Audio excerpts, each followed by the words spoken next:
I'm Jolene Wynn, and this is the Porn Addict's Wife podcast, episode number 194, People Pleasing Yourself. Hello, my lady. If you have a spouse that is struggling with a pornography problem, then you are in the right place. My name is Jolene Wynn, and I am a life coach, a member of the LDS faith, and the wife of a former porn addict. And in this podcast, I am going to teach you how to change the way that you are affected by your husband's choices.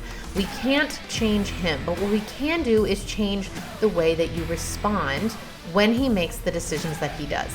I'm going to teach you how to manage your brain, how to process all of the emotions that seem so overwhelming to you so that you can finally live a life where you aren't living in fear of triggers and relapses. And by learning how to manage your mind and process your emotions, you are no longer going to be running on an emotional roller coaster, but you are going to start feeling so much more in control of your life no matter what your husband is doing.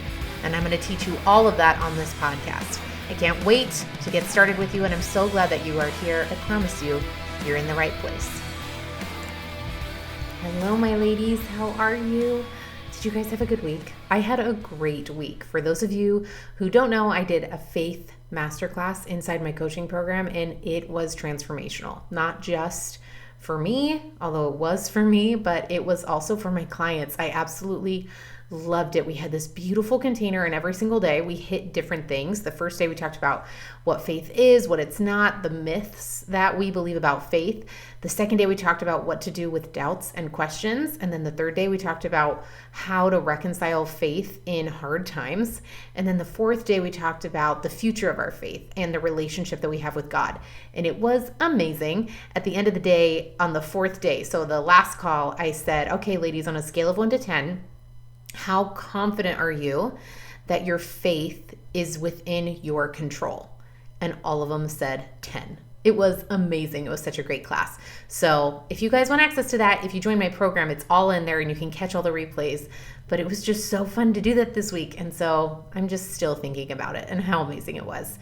Ladies, I did want to let you guys know that the prices for my program are going up on February 1st, and they're going up significantly. And so if you have been thinking about coming and joining coaching, now is the best time. You can find all the details on my website, and you can join just by going to jolenewynn.com. This is my lifetime access program. And one thing that I did want to mention, because I think it gets lost in translation a little bit, is that I run my program as a one-on-one coaching program in a group setting. And here's what I mean by that. I don't just get on the calls in these group calls and teach. I did that this week in the masterclass. We did a lot of teaching along with one-on-one coaching, but on our typical coaching calls, which we do twice a week, everybody logs onto the call at the same time, whoever can come. And I say, all right, who wants coaching? And if you were on that call, you would say, I need some help with something. And then you and I coach one-on-one. So it's one-on-one coaching just in a group setting so that you can benefit from everyone else who gets coached. I have so many women that get on calls and they don't have anything they want coaching on. They just come to listen and to be in the support and the group and to learn from everyone else. And they will leave so many comments and just say, this is exactly what I didn't even know I needed to hear. This is the reason that I do this way is, one, I didn't want to create a program where people got lost. I didn't want to create a program where you log on and the coach never actually knows you or interacts with you. I've been in those groups and they're not super fun. You can still get so much out of them, don't get me wrong. But I just know with everything that comes up with being the wife of someone who struggles with pornography, there's so many personal issues that it's really beneficial to have somebody who knows your thoughts. And that's what I would do as a coach. I get to know you, your thoughts, your feelings, your patterns, your responses, the beliefs that you have that keep coming back up. And that's what we work on. So that's how I run my program. It's a one-on-one coaching container in a group setting, and you get lifetime access. So if you have been thinking about it, if you love what you're learning on the podcast, you want to take it to the next level, you're ready to dive deep and actually do the work to heal, then this is for you. So you can go to my website again, jolenewynn.com, sign up today. Again, the prices are going up significantly on February 1st. So if you join today, you could save up to $3,500.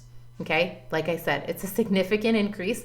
So now is the best time to join, and I would love to see you there. For those of you who are thinking about it but have a few more questions, I'm going to put a link in the show notes. I have opened up just for 3 days, Monday, Tuesday, Wednesday, I have opened up 12 spots for one-on-one consult coaching calls with me. So if you want to join coaching, but you want some more clarification, you're not sure if this is the right fit for you, then click that link and sign up today. I think there are only 9 left by the time I'm recording this on Sunday. There might even be less now. So if you know you are very interested and you want to talk to me personally about it first, then sign up, take one of those spots, and let's chat about it so that you can get all of your questions answered and everything addressed, and at the very least uncover and get a lot of clarity around where you are and what's blocking you from moving forward. Okay? All right, ladies, today I want to talk to you about people pleasing yourself. I don't even know if this is like a concept that other people talk about, but I was thinking about it. And as I've seen my clients and podcast listeners and people who message me on Instagram, I have seen this over and over and over and over. Okay. And this is what I'm calling it. I'm calling it people pleasing yourself. So first of all, what is people pleasing? People pleasing is when you do something that may not really resonate with you, in order to try and change how the other person feels, in order for them to feel a certain way. You are people pleasing. You are trying to please the other person. And it may even be at the expense of yourself. Okay? So people pleasing yourself then is when you want to like yourself. Okay? So you do the things that you think you should do so that you aren't disappointed in yourself, so that you like yourself more. Okay? It's basically doing all of the shoulds. It's trying to be a version of yourself that you think that you should be in order to like yourself. Does that make sense? You guys with me? Now, the reason that we like this, the reason that this is appealing and why so many of us do this is because this helps you kind of ignore who you really are. It means you don't have to face how you actually feel about yourself and how you actually think about yourself. But instead, you get to run your life and decisions on shoulds, which is not necessarily a bad thing. It's not like all of your shoulds are terrible things, right? Like thinking, oh, but isn't it good that I think I should do the dishes? I mean, that means that my dishes get done and my house is clean. Again, doing the dishes and having a clean house isn't a bad thing. But if you run your life on shoulds, then you're not really living your own life. You are creating a version of you that is almost false. It's almost like you become a character. I never played the game Sims. I don't know. Maybe I'm totally dating myself here, and that's fine. Okay.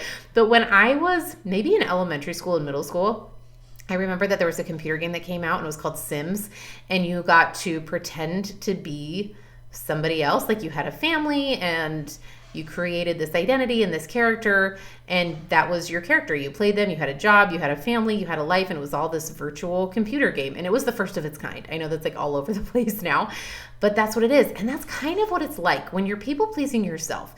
You're not actually living a life off of what you truly desire. You are portraying a version of yourself, a character of yourself that isn't truly you. So it's not really your life, and it means that you don't get to feel fulfilled.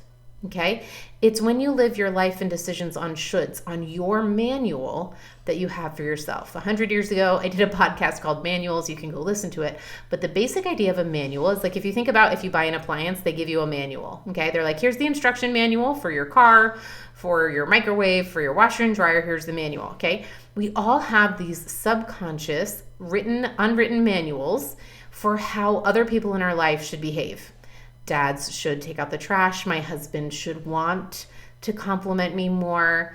And then we also have one for ourselves, okay? And when you're people pleasing yourself, you're running your life off of your manual. I should want to homeschool my kids. I should want to read my children bedtime stories. I should want to throw my kids' birthday parties. I should throw my kids' birthday parties. Forget the desire, forget the want. It should just be, I should throw my kids' birthday parties. I should like the music that my kid listens to. I should care about what they wear. All of the shoulds, that is your manual that you have. And people pleasing yourself is when you live your life off of your shoulds so that you like yourself more. But again, notice when you're living your life off of shoulds and it's not a true desire or a true reflection of you and what you want, then you aren't actually liking yourself. You're liking the version of yourself that you are portraying. Does that make sense? Let me go through some examples to really help solidify this, okay? And then I'll talk more about it, okay? So it might look a thought like this. Maybe if I stick to a diet, I will like myself more. Okay. Now, we don't often phrase it like this. It's not always that clear in our heads. It might look something like, I am hating how I look right now. I'm hating how I feel about myself right now. I should lose weight. Okay. But the subconscious reverse thought is, maybe if I stick to a diet, then I'll like myself more. Or we have these judgmental thoughts about ourselves, right? Like maybe if I stick to a budget, I will respect myself more. And again, this comes from kind of subconscious beliefs about that we all don't realize we're there, which is why it's so helpful to have a coach, right? To uncover these kinds of thoughts. We might not even be aware that we have this thought about budgeting and respect and have that correlated. We might just know that we hate having budgeting talks with our husband. It's like, oh my gosh, I hate talking about budgets with my husband because every time we do, he says we don't have any money and then I get all defensive and it's terrible. And that's the only thing we recognize. And this is my personal example, okay? And here was my thought. All I knew is that my husband and I just argue. We don't really argue, but we just could not have conversations about money that were at all productive. They were always terrible, very tense, very awkward, and they were not fun. And I didn't really know why. And it wasn't until I started managing my mind that I figured it out. And here's what was happening. I had a subconscious belief that I was irresponsible with money. And I did not, again, this is why it's called subconscious. I had no idea that this was even running in the background. It wasn't until I was on the call with my coach and we were really diving into this and trying to figure this out. And that's what we uncovered. We uncovered that I had this thought that I was irresponsible, this belief that I'm irresponsible with money. And so I felt that every single time I spent any money, even on groceries, even on things that are actually responsible to spend money on, I felt very irresponsible. I made it mean that I'm irresponsible with money. And so because that was the subconscious belief operating in my brain, then what I wanted to do was never spend money, okay? So that I could feel responsible.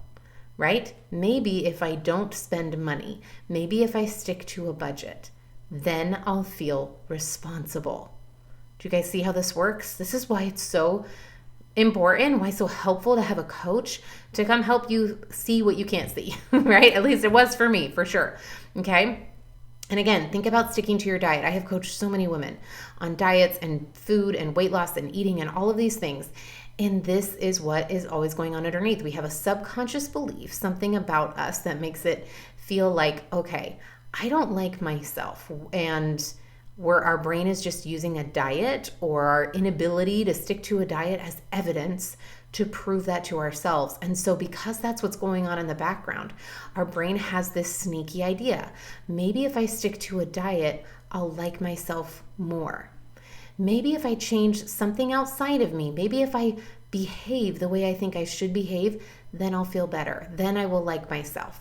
It's trying to change how we feel about ourselves by changing from the outside in rather than the other way around. And you guys know that the only way to change how you feel about yourself is from the inside out. Again, the way that you feel about yourself is just your thoughts and feelings, okay? And the thoughts and feelings that you choose to keep thinking, those become your beliefs. And that's why it resonates. This is why just repeating mantras doesn't work. Mantras doesn't work. You can't just think your way out of how you feel, okay? And you also just can't act your way out of how you feel, which is what we do when we are trying to people please ourselves. We are trying to act our way out of how we feel. We are trying to do something that's going to change how we feel about ourselves. Maybe if I have my house clean, then I will feel like I've got my life together. Then I will feel like a responsible mom. Maybe if my kids Or maybe if I spend 30 minutes a day with each one of my kids, or I go on personal dates with each one of them every single week, then I'll feel like a good mom. right? Are you guys with me? It's when we do the actions out of shoulds so that we try and change how we feel about ourselves. Now, why do we do this? Most of the time it comes from a lack of self-understanding and a lack of self-awareness and acceptance. A lot of this comes from your inability to know yourself. Not because we hate ourselves, but because it's hard to take a look inward. You just might not have gotten to get to know yourself. That was a really terrible sentence, okay? You just might not know yourself as well as you think you do. Right? Instead of really getting to know yourself as you were growing up, maybe instead you just saw what other people liked about you or praised about you. And so you decided that those were the things that were positive and you just perpetuated those. Even if they don't really resonate or feel like you, they had a lot of positive feedback from other people. And so you decided to perpetuate that yourself into adulthood, which is where you are now. And so now you've just decided to keep perpetuating that because you think that that's what makes you like yourself better, right? Does this make sense? Like, let's ask you this. Do you even know what kind of music you like and don't like? Do you know what kind of service you like and don't like to do? And are you okay with letting things go that you don't? You guys with me? Let me give you guys some examples. Okay. I feel like this is an example I share a ton. Okay. But it's so powerful for me. When people have babies in our church, they will always pass around like a meal calendar and they'll say, okay, so-and-so had a baby. So if everyone could sign up to bring them dinner. Okay. And I used to do that. I was like, oh, this is what I should do. This makes it nice. I am very happy and I want to support them. And I feel like I should sign up to bring them a meal. And I hate it. Ladies, I hate cooking, even for my own family. I just really don't enjoy any minute of it. And then I find it like exceptionally anxiety driven and stressful and annoying and frustrating when I have to do it for other people because I have to figure out, oh my gosh, what am I going to make? I don't even know what they like. How am I going to make it at such a time? What time do I have to have it prepared so that I can take it to them and make sure that it's warm when they get there? And what on earth am I going to make so that it can get there and it's warm? And then I feel like my whole day is around this one meal that's not even for me. Anyway, I don't like any of it. And I used to do it based off shoulds. I was people pleasing myself, thinking that if I did this, then I would feel better about myself. No, I was just annoyed and frustrated. It was just an exercise in frustration, as that phrase goes, okay? Because I thought maybe I will feel better about myself if I do that. No, that was not what happened. Instead, I was living my life off of a should. I was people pleasing myself, okay? I didn't think other people would like me better. It had nothing to do with anyone else. It was all about my own manual, my own expectation. Now, I decided to let that go because guess what? I hate cooking. So I decided to just know that about myself and be okay with that and to be okay that to let go of the should, okay? So now when other people have a baby, I am happy to have pizza delivered or to order them food from their favorite restaurant. Or instead of doing a meal, I will go watch their kids because guess what? Kids don't stress me out. I would totally happily take them.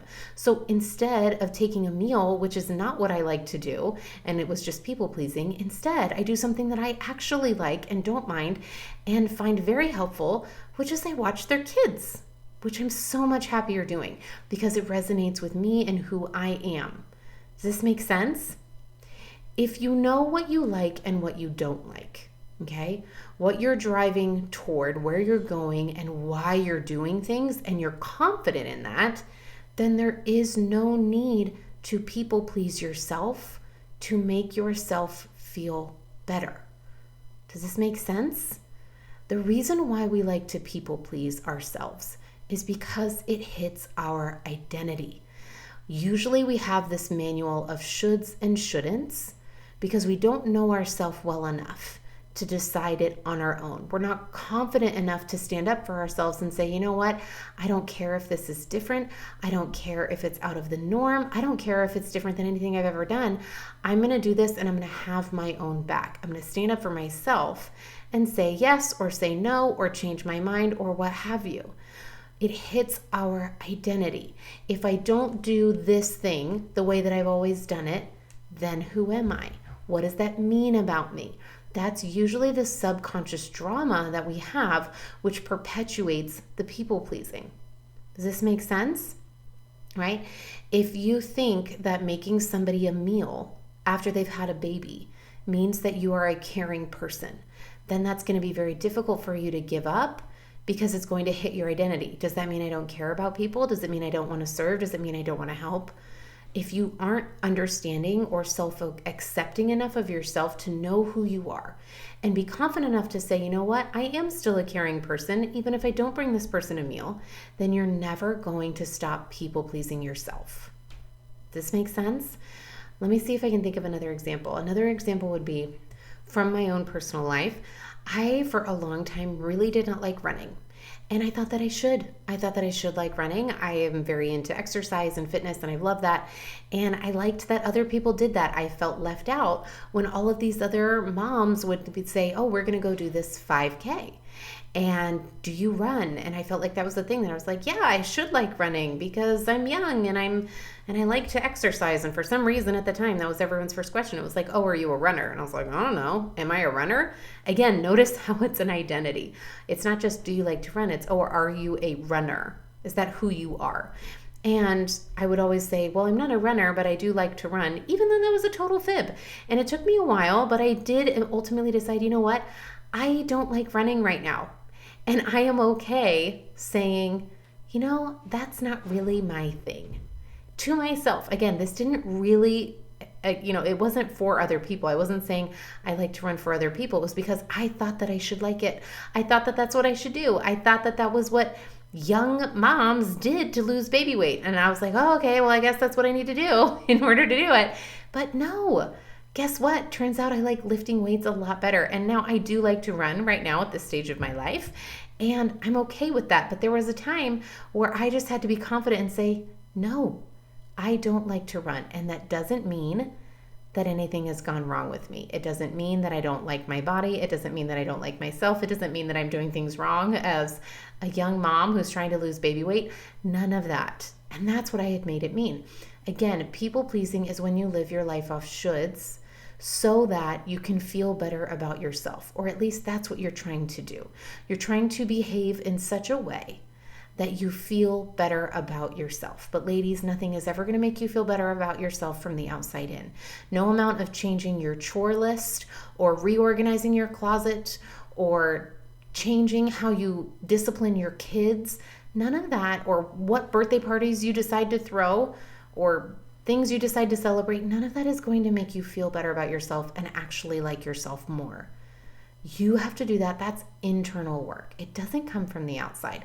Now, when you do the internal work, the outside reflects that. So if you do the internal work and you decide, oh my gosh, turns out I actually truly love throwing intense, coordinated, well-planned and organized birthday parties for lots of children, great. Then you get to do that from a place of fulfillment rather than from a place of, I need to do this so that I feel fulfilled.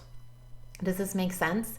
Again, it's a reversal. It's knowing who you are first and then making your life a reflection of that rather than trying to solve for who you are by what you are doing in your life and what your manual says you should do. All right, ladies, if you get to know yourself first and you love yourself first, your life will be so much more full and a reflection of who you truly are rather than a reflection of the version of yourself that you are portraying or the character that you're playing in your life.